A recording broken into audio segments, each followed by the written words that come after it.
Application of trigonometry का काफी important question हो जाता है, ठीक है, और कई बार एग्जाम में अपीयर हो चुका है ये, तो इसको लगाना तो बनता है। लाइट हाउस से रिलेटेड क्वेश्चन तो अक्सर एग्जाम में मिल ही जाता है, ठीक है। क्वेश्चन क्या है, as observe from the top of the lighthouse 100 metre high above the sea level, the angle of depression of ship sailing directly toward it changes from 30 to 60, determine the distance traveled by the ship during the period of observation।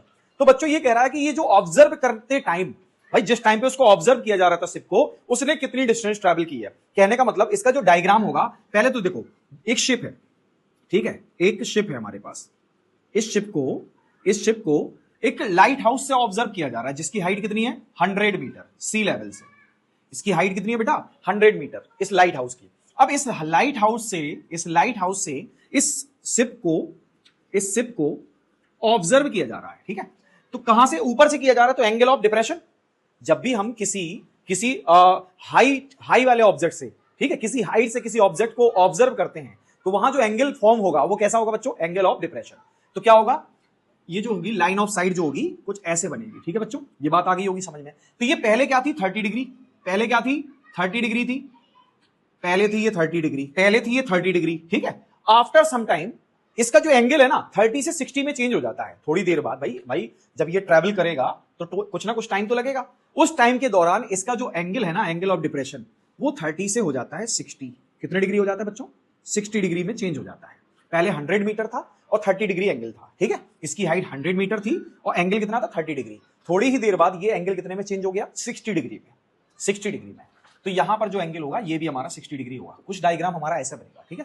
तो late AB be the height of lighthouse and such that AB is equal to 100 metre. 100 metre मतलब जो AB होगा वो 100 metre होगा। So AB is equal to 100 metre. आप इसमें लिख भी सकते हैं, क्या लिख सकते हैं, हाइट ऑफ लाइट हाउस, ठीक है बच्चों, ये बात आ गई होगी समझ में। अब देखो उसने हमसे पूछा क्या है, उसने ये पूछा है शिप जब यहां था 30 डिग्री एंगल बन रहा था उसका, ठीक है, एंगल ऑफ डिप्रेशन 30 था, और जब 60 बना तो उस दौरान उसने कितनी डिस्टेंस ट्रैवल कर रखी, ये वाली डिस्टेंस उसने हमसे पूछ ली, ठीक है, ये वाली डिस्टेंस उसने हमसे पूछ ली। तो सपोज करो कि जब किसी ऑब्जर्वर ने शिप को ऑब्जर्व किया तो वो सी पॉइंट पे था, ठीक है, थोड़ी ही देर बाद वो डी पॉइंट पे पहुंच गया, तो ये डिस्टेंस उसने हमसे पूछ ली। So let the distance travelled by ship from 30 to 60 degree is CD। So CD is unknown, so this is question mark। अच्छा, इसको हम x भी ले सकते हैं, let CD is equal to x, ठीक है, ये बात आ गई होगी समझ में। अब बच्चों हमारे पास यहां पर राइट एंगल ट्रायंगल दिखाई दे रहा होगा। हमने आपको पहले भी ये बताया है कि बच्चों कभी भी क्वेश्चन दिखे, कभी भी आपको एप्लीकेशन ऑफ ट्रिग्नोमेट्री से क्वेश्चन दिखाई दे, उस क्वेश्चन में आपको जनरली राइट एंगल ट्रायंगल का ही यूज करना है, ठीक है। तो दोनों केसेस में हम राइट एंगल ट्रायंगल को ही ढूंढेंगे। अब राइट एंगल ट्रायंगल कैसे मिलेगा, ध्यान से सुनो। जहां एंगल बनता है यानी कि सी से हम सीधे जाएंगे कहां पर, यहां राइट एंगल पर, ठीक है, और सबसे उसके बाद जाएंगे हम लोग टॉप पॉइंट पर। तो एक ट्रायंगल मिला हमें कौन सा, CBA, इसका नाम हम कह सकते हैं ABC, ठीक है। दूसरा D से हम पहुंचे राइट एंगल पर और सीधे टॉप पर, तो इस ट्रायंगल का नाम हो गया ABD। तो सबसे पहले क्या करेंगे, इन ट्रायंगल ABC।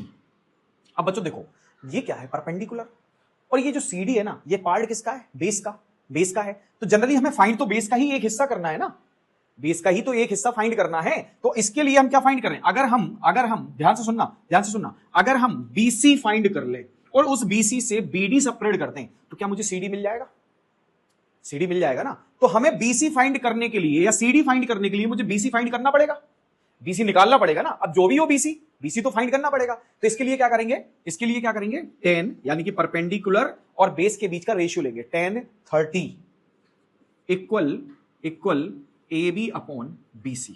अब 10/30 की वैल्यू क्या होती है, 1/√3।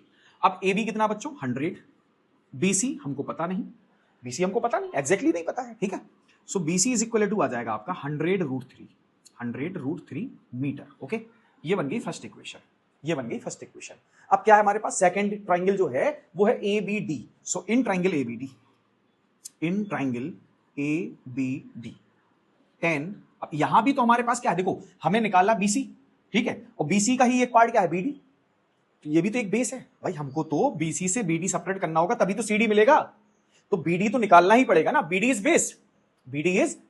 और ये क्या है, परपेंडिकुलर। परपेंडिकुलर और बेस के बीच में कौन सा रिलेशन होता है, कौन सा रेशियो होता है, ट्रिग्नोमेट्रिक tan थीटा। ठीक है, तो tan थीटा लगाएंगे यानी कि tan 60 is equal to AB upon BD, AB upon BD। अब tan 60 की वैल्यू क्या होती है, √3। क्या होती है, √3। AB कितना है 100, BD कितना है बच्चों, ये नहीं पता हमको, ये नहीं पता। तो क्या हो जाएगा, ये हो जाएगा BD is equal to 100 upon √3 metre. ये हो गई सेकंड इक्वेशन। क्या ये बात समझ में आ गई होगी? ठीक है, अब क्या करना है हमको, CD फाइंड करना है। क्या फाइंड करना है, CD फाइंड करना है। तो हमारे पास देखो BC है और BD है, तो BC से BD को सब्ट्रैक्ट करेंगे तो हमें CD मिल जाएगा। Now BC minus BD is equal to क्या, CD। ठीक है, अगर हम BC देखो CD plus BD is equal to what, BC है ना। अगर इन दोनों का सम करेंगे तो क्या आएगा, BC, और ये जाके सब्ट्रैक्ट हो जाएगा BD, है ना, तो CD मिलेगा हमको। तो ये हो जाएगा CD is equal to 100√3 minus 100 upon √3। So CD is equal to, देखो इसका एलसीएम क्या आएगा बच्चों, इसका एलसीएम आएगा √3। सी हो जाएगा, देखो √3 का मल्टीप्लाई √3 से कितना होता है 3, और 3 का मल्टीप्लाई 100 से कितना हो जाएगा 300 माइनस 100, ये कितना होगा बच्चों, ये होगा 200 अपॉन √3।